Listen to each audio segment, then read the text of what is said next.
What are some of the challenges you're solving with DI analytics?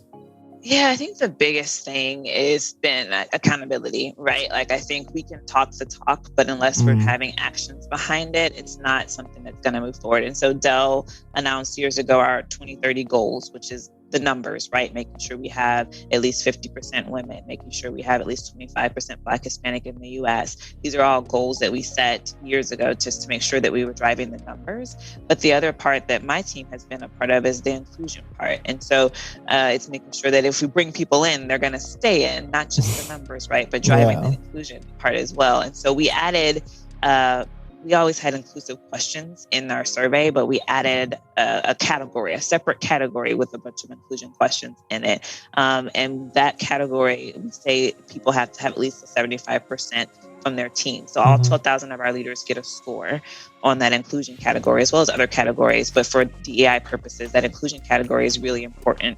If you're lower than 60%, you have to have a conversation. You get the option of having a conversation in the first year. The second year, if you're lower, then you have to have a mandatory consultation. Interesting. Third year, there's some form of disciplinary action, whether that be that you're no longer a leader or something like that. But it's a really huge piece of like driving inclusion.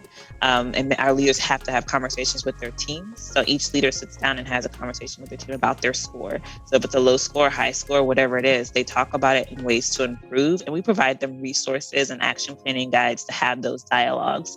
But it's really key to how we drive inclusion and hold leaders accountable for driving inclusion.